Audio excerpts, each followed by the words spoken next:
जय श्री कृष्णा दोस्तों, राधे राधे। कैसे हैं आप सब। तो आइए भगवान सूर्य नारायण की और साथ साथ महादेव जी कृष्ण भगवान श्री हरि नारायण की कथा, कैसे हुए भगवान सूर्य की उत्पत्ति, ये सब कुछ इसी वीडियो के माध्यम से हम लोग जानेंगे। तो प्रिय भक्तगण, आपसे आग्रह है शुरू से अंत तक इस कहानी को श्रवण करेंगे, तभी समझ में आएगा यह वीडियो का तात्पर्य क्या है। तो आइए प्रिय भक्तगण, कथा को श्रवण करते हैं। कहानी सूर्य देव की, जिनके जन्म लेते ही डर कर भाग गए थे राक्षस। शिव जी ने त्रिशूल से कर दिए थे 3 टुकड़े। कहानी का बहुत अच्छा है। अभी कुछ देर पहले तक तो काफी रोशनी थी, जब कुछ साफ साफ आ रहा था। अब ये अचानक क्या हो गया। धीरे धीरे उजाला कम होता गया और फिर अब तो अंधेरा इतना है कि हाथ को हाथ नहीं सूझता। ऐसे क्यों हुआ। ये तो कोई एक दिन की बात तो नहीं, कल भी ऐसा हुआ था, परसों भी होगा, उसके पहले भी। क्या आप अपने आने वाले कल भी ऐसे ही होने वाला है। पहले रोशनी और फिर धीरे धीरे अंधेरा। सूर्य की किरणों से प्रकाशित है ऋग्वेद। तो आइए अब ऋग्वेद से जुड़ित एक अद्भुत कहानी को श्रवण करते हैं। संभव है कि ये कुछ वही सवाल रहे होंगे जो वैदिक ब्राह्मण लोगों ने हर रोज रात और दिन होते देखने के बाद महसूस किए होंगे, और फिर एक दूसरे की भी जिज्ञासा और अनुभव को सुनकर कोई निष्कर्ष निकला होगा। इस निष्कर्ष में इस बात का जवाब सामने आया होगा कि दिन के उजाले की वजह आसमान में सोने की तरह चमकता, आग जैसे दहकता एक सुनहरा पिंड है। यह गोलाकार पिंड आसमान में दिखना शुरू होता है, लिहाजा रोशनी फैलती जाती है, और फिर जैसे ही ये पिंड आसमान में ही छिपता शुरू होता है, उसके पीछे पीछे अंधकार फैलता चला जाता है। ऋग्वेद के 10वें मंडल में हिरण्यगर्भ सूक्त का यह लिखा हुआ मंत्र सुन लीजिए। हिरण्यगर्भः समवर्तताग्रे भूतस्य जातः प्रतिरेख आसीत् सदाधार्य पृथिवीं धामुते मां कस्मै देवाय हविषा विधेम। प्रिय भक्तगण, यह ऋग्वेद से लिया गया है। क्या है हिरण्यगर्भ सूत्र, ये तो सर्वप्रथम जान ले। यह सूत्र अश्लोक ब्रह्मांड के उत्पन्न होने की कहानी कहता है। वेदों में यही पहली बार हिरण्यगर्भ शब्द का इस्तेमाल हुआ है, जिसका अर्थ है ब्रह्मांड रूपी अंडा। ये अश्लोक कहता है कि जब कहीं पर कुछ भी नहीं था तो जमीन पर अंडे नामी पिंड के भीतर था।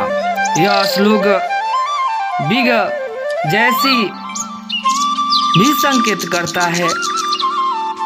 इसी पिंड के विस्फोट से ब्रह्मांड के सभी तत्व बने।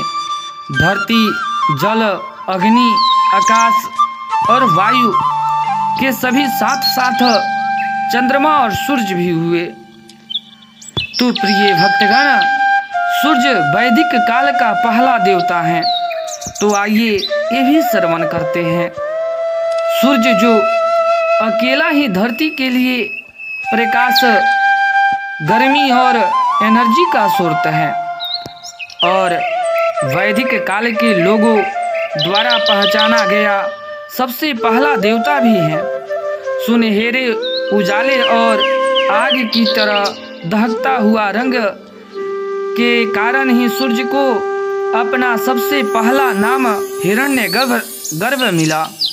हिरण्य शब्द का अर्थ सुनहरा होता है और ऋग्वेद के हिरण्यगर्भ सूत्र के पहले श्लोक में भगवान भास्कर को धरती और आकाश के धारण करने वाला बताया गया है और इसी रूप में इनकी उपासना करने के लिए भी कहा जाता है। दोस्तों, कैसे हुए भगवान सूर्य का जन्म, ये भी तो जान ले भक्तों।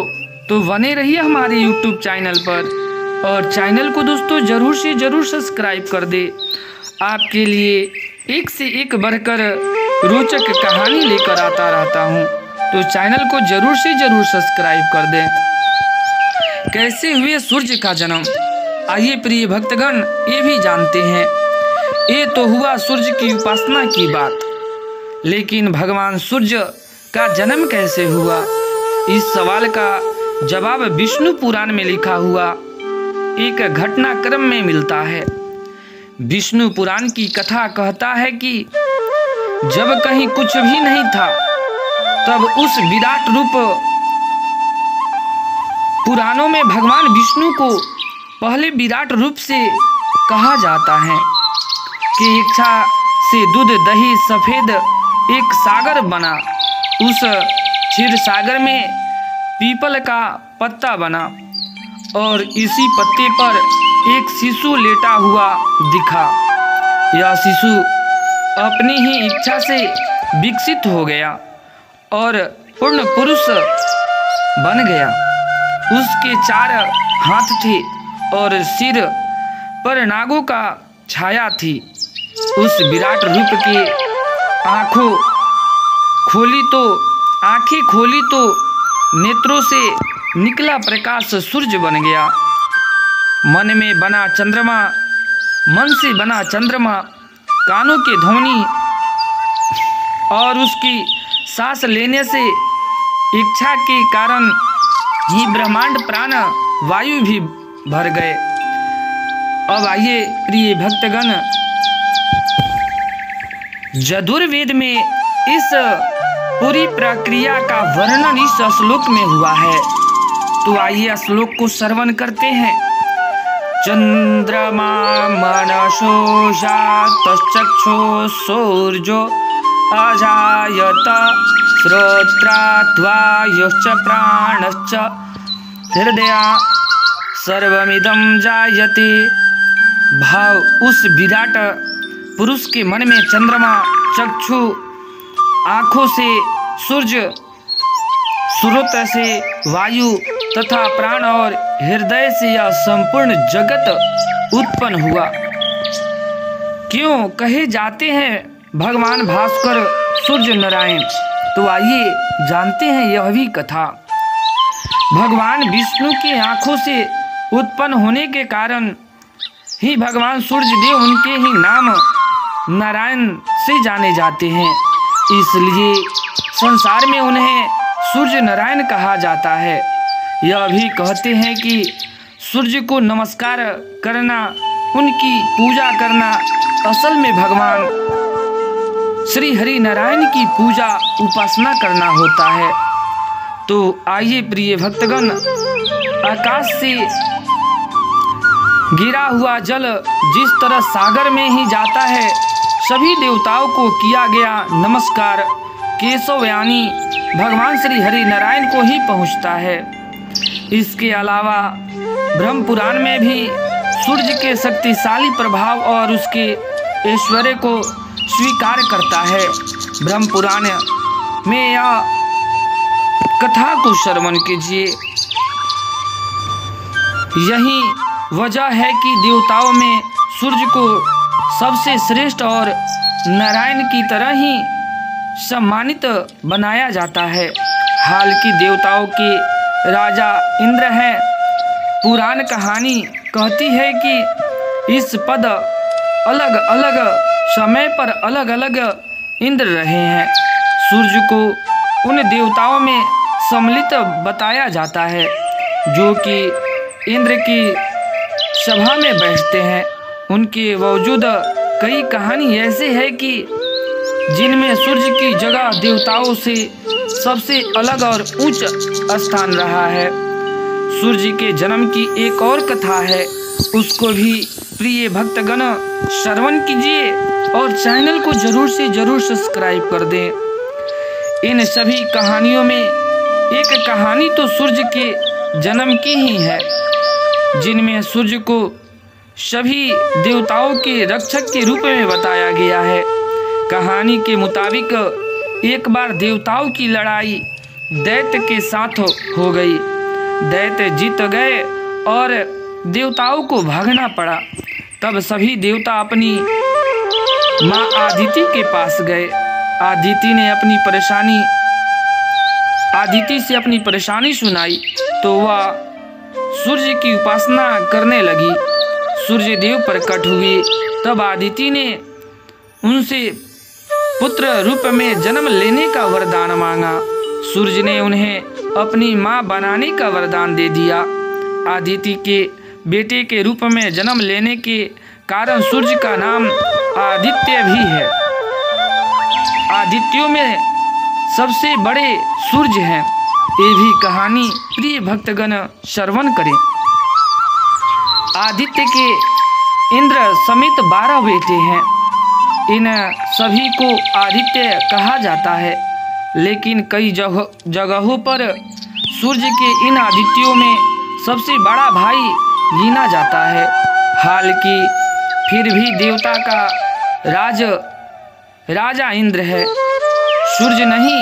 लेकिन सूर्य को उनके त्याग तप लगातार जलते और तपते रहने की उनकी विशेषता के कारण उन्हें ईश्वर के दरबार का दर्जा मिला है। सूर्य के जन्म की इस कथा का वर्णन ब्रह्मांड पुराण में भी मिलता है, जिनमें ब्रह्मांड के बनाने की व्याख्या की गई है। मतंग कैसे पड़ा सूर्य का नाम, तो आइए ये भी कहानी जानते हैं। इसी पुराण में भगवान भास्कर सूर्य नारायण का नाम मातंग भी लिया गया है। मातंग को आप मातृ अंड कह सकते हैं। असल में जब आदिति ने सूर्य उपासना करके उन्हें गर्भ में धारण कर लिया तो वह हर दिन सूर्य देवता की उपासना में कठिन व्रत करने लगी। एक दिन उनके पति कश्यप ऋषि ने उन्हें समझाते हुए कहा कि इतने कठिन व्रत अनुष्ठान गर्भावस्था में शिशु के लिए ठीक नहीं है। ऐसे में आदिति ने अंड रूप में गर्भ में पल रहे शिशु को योग बल से बाहर निकाला। वह एक दहकते सुनहरे आग के पिंड के रूप में जन्मे और जब वह जन्मे तो संसार रोशनी से भर गया। इस तेज पिंड से डरकर दैत्य भाग गए। स्वर्ग पर देवताओं का अधिकार फिर से हो गया। सूर्य अपने इसी अंडजन रूप में आकाश में स्थापित हो गए, जिनका दर्शन हमें हर रोज होता है। काल चक्र का प्रतीक है भगवान सूर्य का रथ। ये भी आइए प्रिय भक्तगण यह भी कथा को श्रवण करते हैं। इस तेज पुंज से निकला मानव रूपी ही इंद्र की सभा में सूर्य देव के रूप में सम्मिलित है, जो कि अलग अलग कहानी अलग अलग किरदारों के रूप में सामने आते हैं। यह 7 घोड़े वाले रथ पर सवार रहते हैं। काल यानी समय निर्धारित के प्रतीक है। इनके रथ का पहिया ही कालचक्र है। यह दिन रात के कारण है और मौसम, जल, वायु, वर्षा के समय और उनकी मात्रा को ही तय करता है। वेदों में भगवान सूर्य के इसी रूप को विश्वासन नाम भी मिला है। तो आइए प्रिय भक्तगण गीता में क्या कहते हैं भगवान श्री कृष्ण, ये भी श्रवण करते हैं हमारी YouTube चैनल के माध्यम से। गीता में भी जब श्री कृष्ण अर्जुन को कर्म योग का ज्ञान देते हैं तो वह बताते हैं कि मैं पहले भी यह ज्ञान कई लोगों को सिखा चुका हूँ और जिन्होंने इसे समझ लिया वह मेरे हो गए या फिर मेरे स्वरूप पा गए। इसके बाद वह बताते हैं, सबसे पहले तो मैंने यह ज्ञान विश्वासन सूर्य को दिया। सूर्य ने कर्मयोग मनु को सिखाया और मनु ने अपने पुत्र इक्षुक को इसका ज्ञान दिया। अब मैं यही ज्ञान तुम्हें देता हूँ। लोगों को सिखा चुका हूँ और जिन्होंने इसे समझ लिया वह मेरे हो गए या फिर मेरे स्वरूप को पा गए। इसके बाद यह बताते हैं कि सबसे पहले तो मैंने यह ज्ञान विश्वासन भगवान सूर्य को दिया। सूर्य ने कर्म योग मनु को सिखाया और मनु ने अपने पुत्र इक्षुक को इसका ज्ञान दिया। अब मैं यही ज्ञान तुम्हें देता हूँ। ऐसे हुए सूर्य कुल में स्थापना। विष्णु पुराण के अनुसार श्री हरि इच्छा से इनकी नाभि से कमल खिला। इसी कमल में पराग कणों में रूप में ब्रह्मा का विकास हुआ। कमल के मूल में पड़े बीज से भगवान शिव उत्पन्न हुए। ब्रह्मांड के पुत्र मरीच हुए। मरीच के कश्यप का जन्म हुआ और कश्यप के पुत्र विश्वासन सूर्य हुए। विश्वावान से मनु का जन्म हुआ। विश्ववान का पुत्र होने के कारण मनु को वैश्वांतर मनु कहा जाता है।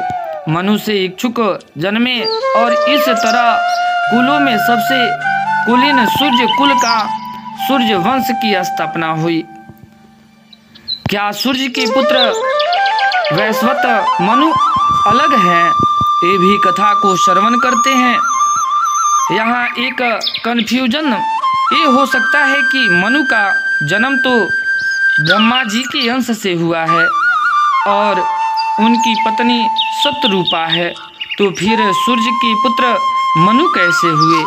असल में समय की गणना सिर्फ वर्षों और शताब्दियों और युगों का सीमित नहीं है, बल्कि इनका फैलावा कल्प और मनवंतर तक हुआ। हर मनवंतर के अलग अलग मनु हुए हैं। ऐसे हो सकता है कि सबके समय समय में पुराण कथाएं भी अलग अलग रही है। इसकी रामचरितमानस में भी मिलती है, जब भगवान शिव जी की पत्नी सती त्रेता युग में जाकर श्री राम की परीक्षा लेती है, जबकि राम जन्म तब हुआ ही नहीं था। इसके नाराज शिव सती का त्याग कर देते हैं और सती अपने पिता दक्ष के यज्ञ में कूदकर भस्म हो जाते हैं। बाद में इन्हीं सती का जन्म पार्वती के रूप में होता है, जो शिव जी से विवाह करती हैं और खुद कई मौकों पर राम कथा का हिस्सा भी बनाती हैं। इसलिए ब्रह्म के पुत्र मनु और सूर्य के पुत्र मनु को अलग अलग समझा जा सकता है। फिर भी यह समझ आए तो ऋग वेद की बात याद रखनी चाहिए।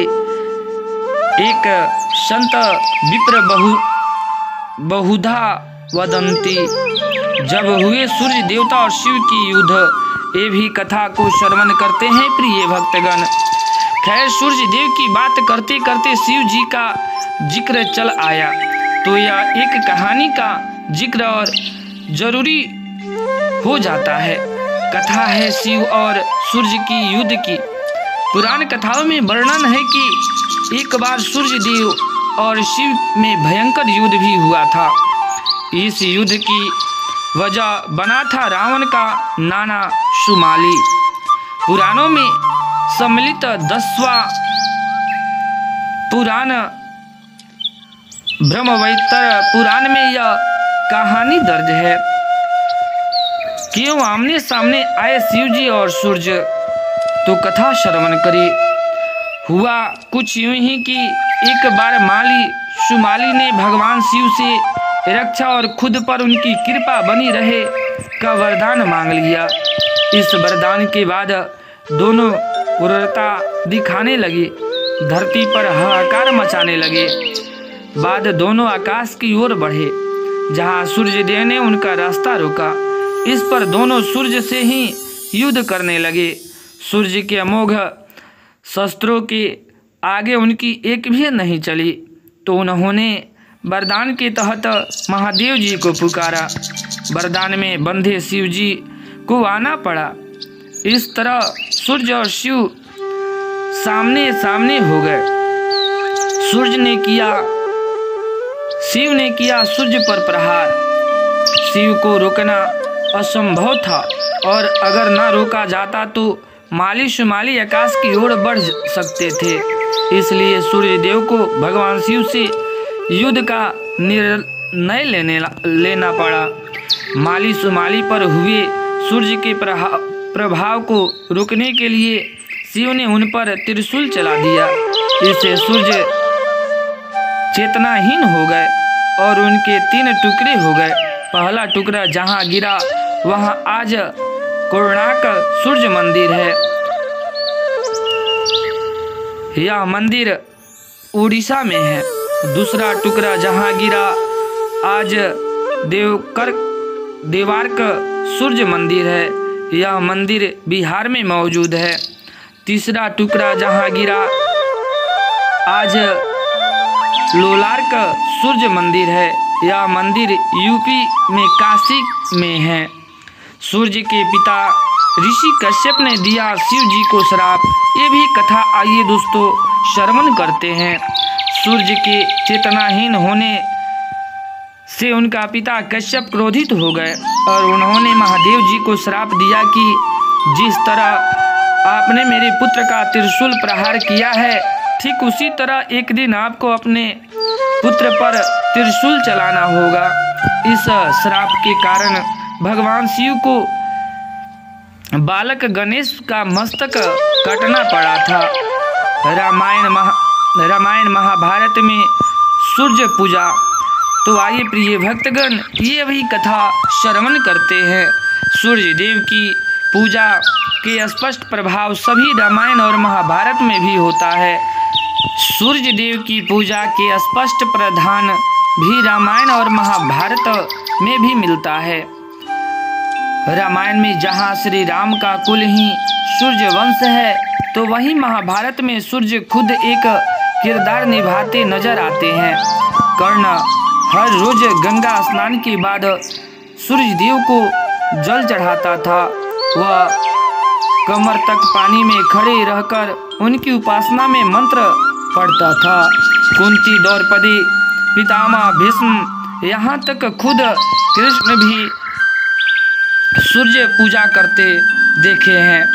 कृष्ण के पुत्र शांब की जुड़ी सूर्य की कहानी ये भी आइए प्रिय भक्तगण यह भी कथा को श्रवण करते हैं। सूर्य पूजा और उनकी लंबी तपस्या की एक कहानी तो कृष्ण पुत्र शांब से जुड़ा है। श्री कृष्ण और जामवंती का बेटा शांब दिखने में बिल्कुल कृष्ण के ही जैसे था। अपनी इसी छवि का फायदा उठाते हुए वह कई लड़कियों को अपने झूठे प्रेम जाल में फंसा लेता था। एक दिन कृष्ण को जब यह पता चला तो उन्होंने शांब को समझाने की कोशिश की। शांब नहीं माना तो गुस्से कृष्ण ने उन्हें कोढ़ी होने का श्राप दे दिया। तो आइए प्रिय भक्तगण बिहार में है शांब का बना सूर्य मंदिर, यह भी जान लेते हैं। श्राप मिलने के बाद शांब को माफी मांगी, तब कृष्ण ने उसे सूर्य की तपस्या की राह दिखाई। उन्होंने कहा कि सूर्य की जगत का आधार है और सभी प्राणियों को चेतना भी वही है। रोग और व्याधि की अवधि भी वही है, औषधि भी वही है। इसलिए सूर्य देव को प्रसन्न करो। शांब ने पूरे भारत में भ्रमण करते हुए सूर्य देव की तपस्या की और उनकी मंदिर भी बनवाया। बिहार के उलार्क में भी शांब का स्थापित एक सूर्य मंदिर आज भी है। तो प्रिय भक्तगण इस प्रकार से आप सभी ने कथा को श्रवण किया। तो आइए प्रिय भक्तगण, और भगवान सूर्य नारायण की योग शास्त्र में सूर्य देव भी सूर्य देव प्रमुख स्थान रखते हैं। उनके नाम पर उनके प्राचीन योग प्राप्ति सूर्य नमस्कार है, जो मंत्र आधारित है। सूर्य के 13 पर्याय नामों से बने ये 13 मंत्र अपनी 13 क्रियाओं के साथ पेट, पीठ, पैर, घुटने, जांग, एड़ी, भुजाएं, गर्दन, सिर और सीने के साथ सभी जोड़ के लिए लाभदायक है। तो आइए प्रिय भक्तगण, 13 भगवान सूर्य की जाने। ओम मित्राय नमः, ओम राहवे नमः, ओम सूर्याय नमः, ओम भानवे नमः, ओम खगाय नमः, ओम पुष्णे नमः, ओम हिरण्यगर्भाय नमः, ओम मरीचे नमः, ओम आदित्याय नमः, ओम सवित्रे नमः, ओम अर्काय नमः, ओम भास्कराय नमः, ओम श्री सवित्रे सूर्य नारायणाय नमः। कुल मिलाकर ये हैं सूर्य की सभी संसार की आत्मा है। तो प्रिय भक्तगण, आप सभी को यह कथा अच्छा लगा हो तो हमारे YouTube चैनल को जरूर से जरूर सब्सक्राइब कर दें और कमेंट में जय सूर्य नारायण जरूर लिख दे प्रिय भक्तगण। धन्यवाद।